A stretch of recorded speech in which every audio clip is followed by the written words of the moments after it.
Narito na po tayo sa episode 432 ng Abot Kami na Pangarap, araw ng Huwebes. Nakapunta na nga sila rito sa Mount Fuji dahil nga kay Doc Lindon.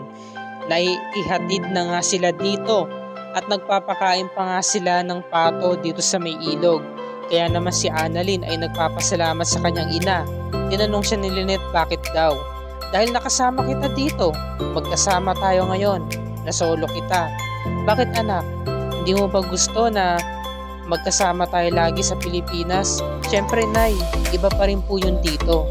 Dahil dito, Japan ito. Si Doc Carlos, gusto mo rin ba siya makasama? Siyempre Nay, gusto ko rin naman siya makasama pero iba pa rin yun nandito tayong dalawa. Ngayon lang kasi ito nangyari, yung nakapaglakbay tayo ng Thailand dalawa tapos sa ibang bansa pa. Sabi naman ni Lynette, hayaan mo anak, pagbalik natin ng Pilipinas, babawi ako ng sobra sa'yo. Kaya naman humingi ako ng tawad kasi simula nung nakasal ako sa Tatay Carlos mo medyo nabawasan na yung pag-aalaga ko sa'yo. Kaya I got you. Ngayon dumating na nga si Doc Lindon dahil nga kakain nga sila at ililibre daw niya ito. Samantala ito namang si Moira, kinontak na nga tong si Mamushi na mismo tutulong sa kanya sa may Japan, dyan sa may Nagoya. Sabi niya, so ikaw ba si Moira Tanyag? Opo, ako yung pinadala dito ni Carlos at kaibigan ka raw niya. Matutulungan mo daw ako. Okay, sige, sundan mo ko. Meron akong tao nga ipapakilala sa'yo. Siya ang mismo maghahatid sa'yo papunta sa akin. Ngayon kakain na nga tong sina Annalyn at nakita niya na naiwan ng isang babae yung gloves. No? Sabi ni Annalyn, Doc Lindon, Nay, dyan po muna kayo ibibigay ko lang po ito doon sa babae. Ngayon, tumawag itong si Carlos kay Moira. Sabi ni Moira, namimiss mo ba ako Carlos kaya ka tumawag? Hindi.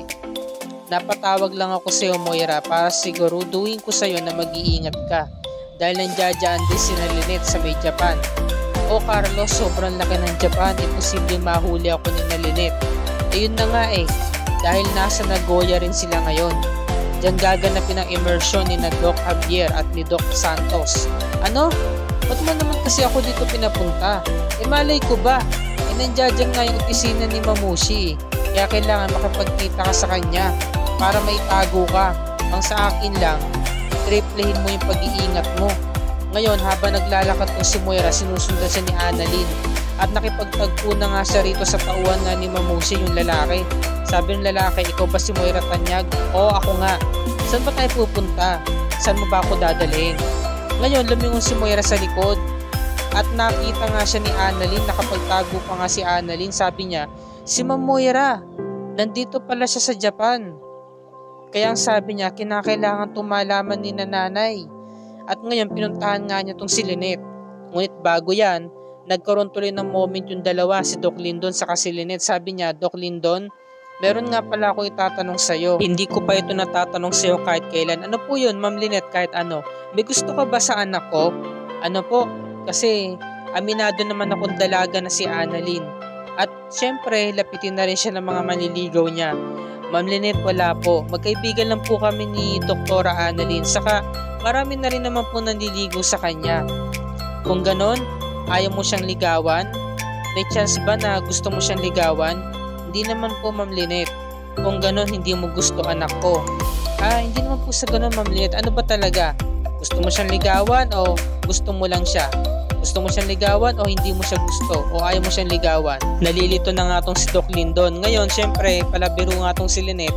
Nako, joke lang kasi nga masyadong seryoso yung usapan nila. Parang di ka na nasanay sa akin.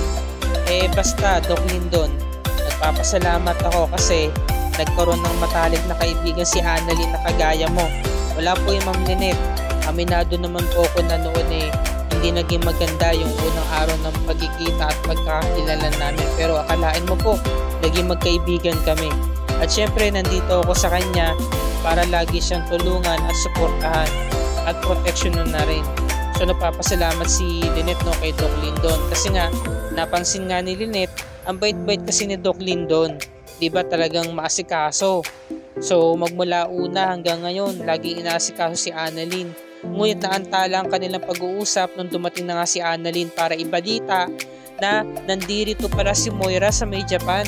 Nagulat sila, sabi ni Doc Lindon, Gaano ka kasiguro, Doktora Santos? Sigurado ako, Doc Javier, dahil kilala ko talaga si Ma'am Moira. Hindi ako magsisinungaling ng ganito kung hindi ko siya nakita. Sabi naman ni Lynette, kung ganun dito pala nagtatago si Moira. Nagulat nga sila sa balita. Samantala, dumako na tayo sa Apex na kung saan si Eric pinuntahan tong si Giselle upang mag-offer ng karagdagang ransom money. Siyempre, maganda naman yung hangarin niya para makatulong para mas lalong mapadali ang paghahanap kay Moira. Ngunit, parang na-misinterpret ito ni Giselle. Sabi nga ni Giselle, alam mo familiar na sa akin yan, hindi na bago sa akin yan. Meron nag-offer sa amin ng karagdagang ransom money, si Moira. Diba nung araw na mismo nakita si Papa? So, nagalit si Eric, sabi niya, so, ang ibig mong sabihin, pinagbibintangan mo ako na may kinalaman sa, pagkikidnap nung kay Sir Pepe. So, iniisip mo nakasagot ko si Moira. Giselle, kababalik ko lang ulit dito sa Pilipinas. Sabi ni Giselle, alam mo, pasensya ka na Eric, kung mali yung interpretation mo at nasabi ko to sa'yo. Kasi alam mo naman na nangyari, diba? Pero thank you at tumulong ka. So tinanggap niya yung offer nga ni Eric. Samantala si Zoe kinumpronta ang tatay niya. Dad, ano ba? Bakit kapag gumawa ng media conference para ipakalat yung kaso ni ma'am? Alam mo ba, ako na nga itong pinag-uusapan dito sa Apex dahil nga sa paninisi sa akin ni Tita Giselle. Lahat na. At saka ang pangit na ng image ng pamilya natin. Gusto mo ba yung pag-usapan tayo? Malaman yung anumang problema ng pamilya natin. Sabi ni RJ, anong gusto mong gawin ko, Zoe? Ha? Tumakas ang mami mo sa labas ng Pilipinas. At ngayon, aasa pa ba tayo na babalik siya rito sa Pilipinas? Hindi sa ganun, Dad. Dahil ang issue dito ay nalaman na ng sambayan ng tao yung problema natin. Yung tungkol kay ma'am, pag-uusapan tayo. Alam mo, Zoe, wala na akong pakialam dyan. Ang importante, madakip ang mami mo. Ngayon biglang tumawag si Annalyn. Tay, may good news po kami sa'yo. Alam ko na po kung nasan po si Ma'am Moira. Nandito po sa Nagoya, Japan. Sabi ni RJ. Talaga anak? Opo. Sabi naman ni Lynette. Oo, RJ. Noong una nga hindi ko makapaniwala pero naniniwala ko sa sinasabi ng anak natin. Hindi naman makapagsinungaling yan. Sabi naman ni Zoe. Dad, talaga ba? Nasa Japan si ma'am. Oo, sabi nga ni Annalyn. Talagang nagulat sila sa balita.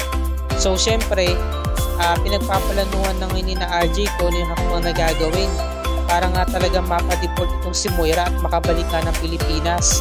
At syempre, nagtitigan yung mag-ama si RJ sa si Zoe. Kasi nga, wala pa rin tiwala si RJ kay Zoe. Baka nga alam talaga ni Zoe na nasa Japan na talaga si Moira noon pa. At eto nga, diba? Binalita nga ni RJ kay Giselle kaya nalaman na rin ni Giselle na nasa Japan nga itong si Moira. Samantala nakipagkita itong si Zoe kay Carlos kasi nga tinatawagan nga niya mami niya out of coverage area. Hindi na makontak yung number na gamit niya sa Japan. So maaari nga naman na nagpalit ito ng numero. Sabi naman ni Carlos, hindi naman daw siya madidetect kasi burning phone yung gamit niya.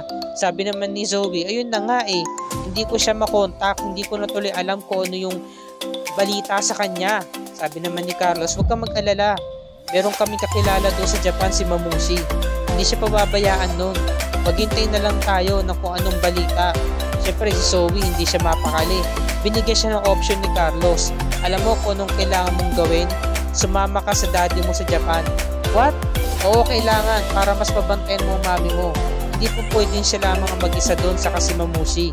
Kaya kailangan nandoon ka para ma-supervise at matulungan mo ang mami mo. Gumawa ka ng paraan kay Robert, kay RJ, para mapapayag nilang sumama ka sa kanya. Yun lang ang tanging kailangan mong gawin. Ngayon sabi naman ni Giselle, pasensya ka na Obeng. Hindi ako makakasama sa'yo. Alam mo naman, kailangan kong asikasuhin yung kaso dito, yung Moira sa Pilipinas, at makipag-ugnayan na rin sa embahada ng Japan. At syempre, para makakalap ng anumang impormasyon sa mga pulis. Ang pinagtataka ko lang, sa dinami-dami ng bansa, bakit sa Japan pa talaga pinili ni Moira magpunta? Hindi ko rin alam ate, hindi kaya sinundan niya sina Lynette? Para saan pa? E di sana kung gusto niyang gumanti kina Lynette noon pa niya ginawa, di ba? At saka, mauhuli lang siya doon kung gagawa siya ng paraan. Kaya nakakatiyak talaga ako na may kinalaman si Zoe na nasa Japan na ang mami niya. Kaya nga ate, yun nga rin ang pakaramdam ko. Hindi lang talaga nagsasalita tong si Zoe. Pero bahala na ate, kung na bahala dito kailangan ko na rin kumilos, mag-i-impake na ako papuntang Japan. Samantala, ito namang si Moira, kinatagpo na nga tong si Mamushi. Sabi niya, ikaw ba si Mamushi? Oo, ako nga. Ikaw si Moira Tanyag. Pinagmamasdan yung mukha niya. Sabi naman ni Moira, ano bang ginagawa mo? Bakit mo ako tinitignan sa mukha? Sabi ni Mamushi, okay na yan. Base sa itsura mo, sa mukha mo, o pwede kitang gawing South American citizen. Ganon? Oo, pwede kong baguhin ang identity mo. Yun nga lang, aabot ito ng 3 weeks para mabago ang pagkakakilanlan mo. Dahil ikukuha kita ng panibagong passport na gagamitin mo dito sa Japan. So sabi naman ni Moira, kailan ba mababago yung pagkatao ko? Dahil malaki yung binayad mo sa akin, gagawin na lamang natin 3 days. In just 3 days, mababago na ang pagkatao mo. Samantala, ito naman si Zoe nakiusap sa tatay niya. Dad, ano ba? Please lang, isama mo na ako sa Japan. Hindi pwede, Zoe. Marami kang dapat na gawin dito. Saka, malay ko ba baka tinutulungan mo yung mami mo? Dad, pati ba naman ngayon? Yan pa rin ba iisipin mo sa akin? Lahat na nga ng problema Pinoproblema ko sa ngayon, dadagdag pa ba yan? Huwag mo na akong sisihin. Huwag mo na akong pag-isipan pa ng masama. Nasama ako sa'yo, okay? Kailangan mo ako isama. Please, Dad. Isama mo na ako papuntang Japan. And then sumunod na araw, pumunta rito sina Annalyn sa si Lynette sa lugar na kung saan ilalagay nila yung mga padlock, diba? Ng mga taong nagmamahalan. Parang sa Paris, France lang, diba? So nagulat si Lynette, bakit meron surpresa si Annalyn? Yun pala, ito yung padlock, diba? Na kung saan nilagay niyo yung dalawa nilang pangalan doon sa may mismo padlock.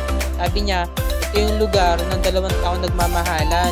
Para lang to sa mga lovers.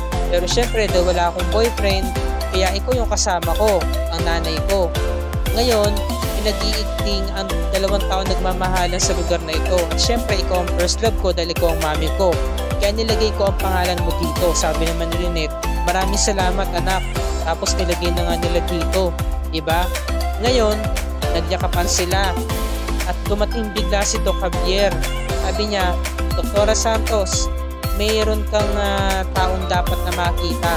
Nagulat sila. Sina RJ saka si Zoe nakasunod na pala ng Japan. Nagulat si Lynette saka si Annalyn. Sabi niya, tay, nagyakapan sila. At dito na po nagtatapos ang review ni Rika para sa araw na to mga kapuso. Bukas pakatunghayan natin ang episode 433, araw ng Biyernes. Dito lamang yan sa Abot Kamay na Pangarap.